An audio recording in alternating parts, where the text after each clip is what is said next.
I built a successful business after my dad called me worthless. Now he wants to test my loyalty. I never had what you'd call a normal family life. My parents split up when I was in middle school, though the problems started way before that. Growing up, there was always this tension in the house that even as a kid I could feel. While other families seemed happy and loving, ours felt like we were all just pretending. I'm 21 now, but looking back, a lot of things make more sense. The worst part wasn't even the divorce. It was living with my older brother Thomas. He's 25 and was basically my personal tormentor growing up. From as early as I can remember, he'd pick on me, push me around, and make my life difficult. Being smaller than him, I couldn't do much except run to Mom for help. That's where the family really split down the middle. Mom would try to protect me, while Dad always backed Thomas. Boys need to learn to be tough, he'd say. But I didn't want to be tough. I just wanted to be left alone. Mom tried her best to keep the peace, but being a stay-at-home parent meant she couldn't watch us 24/7. The bullying wasn't just physical. Thomas would make fun of everything I did. If I got good grades, he'd call me a teacher's pet. If I showed interest in art or music, he'd tell everyone I wasn't a real man. He even turned his friends against me, and soon I became known as the neighborhood wimp. Middle school was especially rough. I'd eat lunch alone most days just to avoid him and his friends. When my parents finally split, Mom sat me down and explained they were getting divorced. I was in 8th grade then, and while she didn't give me the full story, I figured it had something to do with Dad being impossible to live with. The truth came out years later in high school. Dad had been cheating with his secretary. But that wasn't even the worst part. During one particularly honest conversation, Mom told me something that changed how I saw everything. Apparently, Dad never wanted a second child. When Mom got pregnant with me, they were struggling financially with his new business. He wanted her to terminate the pregnancy, but she refused. The compromise was that she'd quit her job to stay home with us, even though her father had offered to help them financially until Dad's business took off. Dad never forgave either of us for that decision. It explained why he always favored Thomas and treated me like I was unwanted. Mom apologized for not leaving sooner, saying she kept hoping Dad would change.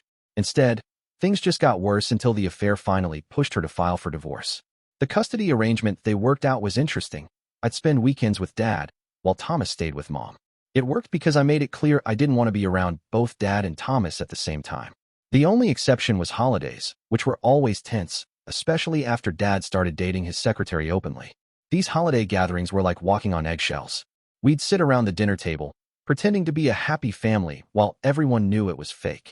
Mom would barely touch her food, Dad would brag about Thomas's achievements, and I'd just count the minutes until I could leave. Thomas would spend the whole time making snide comments about my interests or choices, and Dad would laugh along like it was all good fun. Despite everything, I kept things civil with Dad because Mom told me he was supposed to pay for my college. I put up with his attitude and comments, thinking it would be worth it in the end. Turns out that was pointless. There was no college fund for me at all. But by then, I had other plans anyway. Me and 3 of my closest friends, Leo, Maya, and Kai, had this idea to start our own business right after high school. We met in art class sophomore year, and we'd always talk about how frustrating it was to find clothes that actually expressed who we were. All the stores in our area either sold mass-produced corporate stuff or clothes that looked like they were designed for our parents. The idea started as a joke during lunch break. Maya had just spent her entire weekend going through thrift stores trying to find something decent to wear, and Kai mentioned how his parents kept buying him clothes that made him look like a middle-aged accountant. That's when it hit us. Why not create the kind of clothes we actually wanted to wear? We spent months planning everything out. Maya and I would handle design since we were both into art and fashion, while Leo and Kai would manage the business side. Leo was amazing with numbers and had already run a successful online gaming tournament, while Kai had worked at his uncle's store and understood retail. We knew our target market because we were the target market. The biggest challenge was finding investors who would trust 4 18-year-olds with no experience or degrees. We tried every local business investor we could find, but most wouldn't even take a meeting with us. The few who did just patted us on the head and told us to come back after college. It was frustrating because we knew our idea could work. We just needed someone to believe in us. That's when I decided to talk to Dad about using my supposed college fund to invest in our business. I figured since I wasn't going to college anyway, he might be willing to invest that money in my future differently. I spent weeks practicing my pitch, creating a business plan, and even making some sample designs to show him. The conversation went worse than I expected. Not only did he tell me there was no money set aside for me, but he revealed he'd given his entire life savings, around $120,000, to Thomas for medical school. His explanation? He never thought someone as stupid as me would even get into college, so he hadn't bothered saving anything. He actually seemed proud of this decision, like it proved how right he'd been about me all along. That was the last straw. We had the biggest fight of our lives, and I walked away knowing I'd never speak to him again. It hurt, but I was done trying to earn the approval of someone who clearly never wanted me in the first place. Thankfully, Mom and my grandparents believed in me. They helped with the initial investment, even though I felt guilty about taking money from my grandparents' retirement savings. Mom borrowed some money from her parents, and together they gave us enough to start the business. My friends' parents also pitched in what they could, and we started small, working out of Leo's garage. For 3 years, we worked harder than we'd ever worked before. Our brand started gaining attention on social media, and soon we had a loyal following. Turns out we weren't the only ones frustrated with the clothing options for young people. Our design spoke to our generation in a way that other brands didn't, and our business grew faster than we could have imagined. During those 3 years, I didn't hear a word from Dad or Thomas. I was too busy building something I was proud of to worry about them. Then out of nowhere, Dad called with some shocking news about my brother. When I saw Dad's number pop up on my phone after 3 years of silence, I almost didn't answer. The only reason I did was because I thought something might have happened to Mom. Instead, he started with something completely unexpected. He congratulated me on my business success. For a moment, I thought maybe he'd finally realized how wrong he'd been about me. But that hope died quickly when he got to the real reason for his call. "We need your help," he said, his voice lacking any real remorse. "It's about Thomas." According to Dad, Thomas had just finished his medical residency, but he was in serious trouble. While he was away at school, he'd gotten involved in gambling. Not just casual betting, but the kind of gambling that gets you in trouble with dangerous people.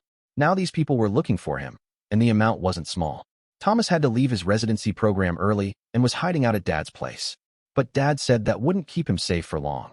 These weren't the kind of people who would just give up and go away. He told me they needed money to pay off the debt before something bad happened to Thomas. The irony wasn't lost on me. The same brother who'd made my childhood miserable, who'd gotten Dad's entire life savings from medical school, was now in trouble and needed my help. The same father who'd called me stupid and refused to help with my business was now asking me for money because my stupid idea had actually worked out. Dad didn't apologize for the past. He didn't acknowledge how he'd treated me or express any regret for giving everything to Thomas. He just expected me to help because we were family. The entitlement in his voice made my blood boil. It was like he thought he had some right to my success after spending years trying to convince me I'd never achieve anything. I told him exactly what I thought about his request and hung up. Then I blocked his number. When unknown numbers started calling, probably Thomas trying to reach me, I blocked those too. I thought that would be the end of it, but the guilt started creeping in. For 2 weeks, I couldn't shake this nagging feeling. What if something really did happen to Thomas? Could I live with myself knowing I could have helped but chose not to? These people sounded dangerous, and despite everything, he was still my brother. My friends noticed something was off. During our weekly business meeting, Maya pulled me aside and asked what was wrong. I hadn't told anyone about Dad's call, not even Mom. I didn't want to worry her. She still cared about Thomas, even though she'd cut contact with both him and Dad around the same time I did. But the guilt was eating at me, so I finally told Mom everything. Her reaction surprised me. Instead of being worried about Thomas, she was angry at Dad for trying to manipulate me. If they were really sorry, she said, they would have apologized for how they treated you. But they're only reaching out because they need something. She had a point. Thomas was in his early 20s, old enough to know better. He'd made his choices, and now he was facing the consequences. Besides, how did I know they were even telling the truth? For all I knew, this could be another way to take advantage of me. Still, I couldn't stop thinking about it. I decided to do some digging, just to make sure things weren't as bad as Dad claimed. If Thomas was really in danger, maybe I could find a way to help that didn't involve just handing over money to my gambling-addicted brother. I drove to Dad's house, the same house I'd spent those miserable weekends in during high school. But when I got there, I found a different family living there. The new neighbors told me Dad had sold the house about 3 weeks ago, before he'd even called me asking for help. That didn't make sense. If Dad had just sold his house, he would have had money from the sale. The neighbors mentioned it had gone for a good price too, since the area had become really desirable. So why did he need my money? I started asking around, trying to piece together what was really going on. That's when I got the most bizarre call of my life, from Dad's lawyer. The man informed me that I was being cut out of Dad's will because I had failed the test. Yes, you read that right. There was no gambling debt. No dangerous people looking for Thomas. The whole thing had been a test to see if I would have their backs. Dad had sold the house because he was moving to live with Thomas, who had finished his residency normally. Before leaving town, he decided to test my loyalty to determine if I deserved to be in his will. The level of manipulation was mind-boggling. Who does something like that? Who makes up a story about their son being in danger just to test their other son? It was like they were living in some twisted reality where this kind of behavior was normal. The lawyer seemed embarrassed to even be making the call. He kept apologizing and saying he was just doing his job. I told him not to worry about it. I didn't want anything from Dad anyway. My business was doing well enough that I'd never need to rely on anyone's inheritance. The funny thing was, all that guilt I'd been feeling vanished instantly. I'd been worried about them, losing sleep over the possibility that something might happen to my brother. Meanwhile, they were playing games with me, still trying to manipulate and control me even after all these years. I called Mom to tell her what I discovered. We ended up laughing about it, but it was a sad kind of laughter. It confirmed what she'd been saying all along. Some people just don't change. Dad and Thomas still thought the world revolved around them, still thought they had some kind of power over me. What they didn't understand was that I'd built something real, something they couldn't take away or diminish. While Thomas had been spending Dad's money and Dad had been playing his manipulative games, I'd been working hard with my friends to create a successful business. We'd done it without their help or approval, and that probably bothered them more than anything. The whole experience made me appreciate my real family even more. Mom, my grandparents, my friends who'd become like siblings to me. They believed in me when no one else would, supported me when I needed it most. That was worth more than any inheritance Dad could offer. The sad part was knowing that if something really did happen to Thomas or Dad in the future, I probably wouldn't believe them. They'd burned that bridge themselves with their little test.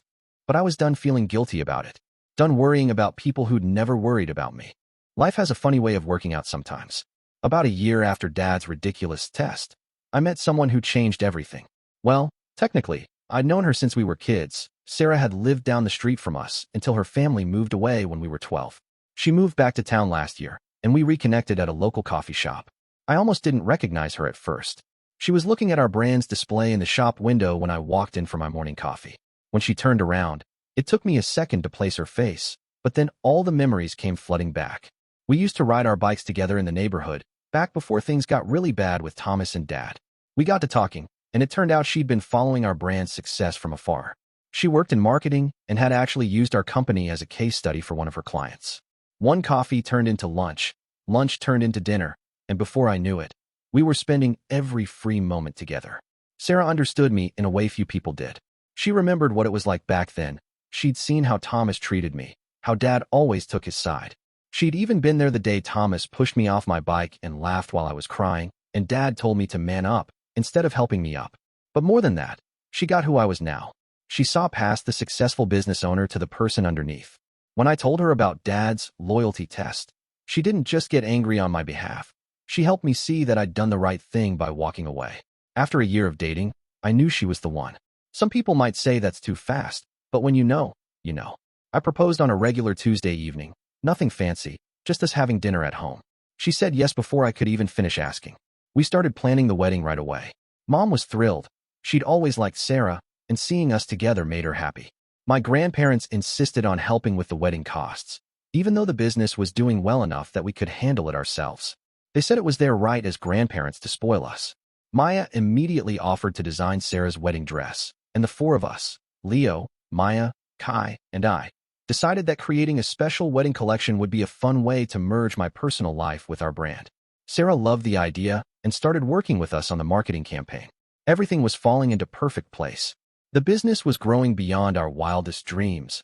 I was marrying the love of my life, and I had the best family anyone could ask for, even if some of them weren't related by blood.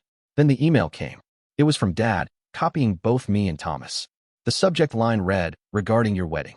For a moment, I thought maybe, just maybe, they'd finally come around. Maybe they wanted to make amends. I should have known better. The email was short and to the point.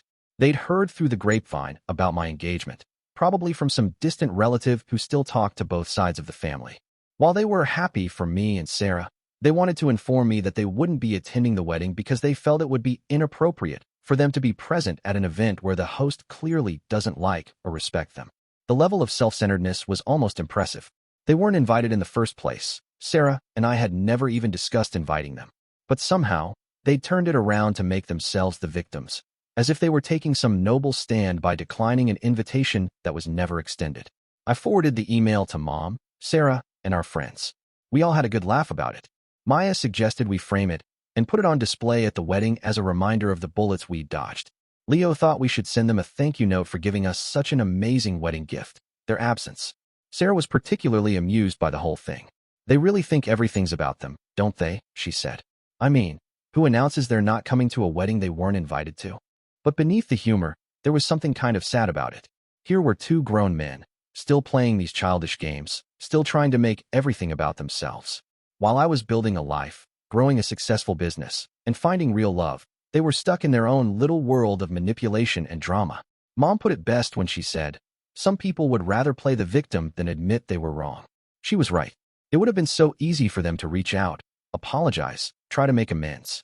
Instead, they chose to send this ridiculous email, trying one last time to make me feel bad about not wanting them in my life. But I didn't feel bad. Not anymore. I had everything I needed, a loving fiancé, a successful business, true friends who were more like family, and a mom who had always believed in me. The email just confirmed what I'd known for a long time.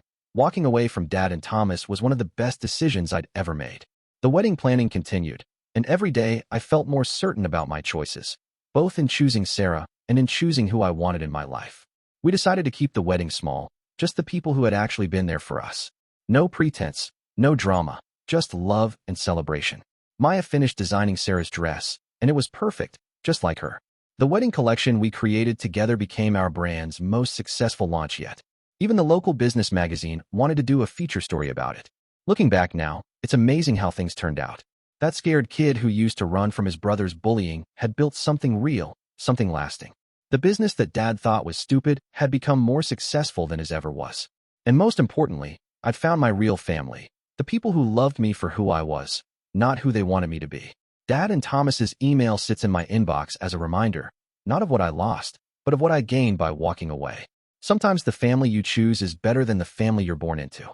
Sometimes the hardest choices lead to the best outcomes. And sometimes, the people who try to make you feel small end up showing just how small they are themselves. Sarah and I are getting married next month. The venue is booked, the dress is ready, and our closest friends and family will be there. It will be perfect, not despite Dad and Thomas's absence, but because of it. After all, a wedding should be about love, joy, and celebration, not about pretending to be something we're not. That's the thing about life. It has a way of showing you what really matters. And what matters isn't the family that shares your blood, but the family that shares your values, your dreams, and your love. I found my family, and I couldn't be happier.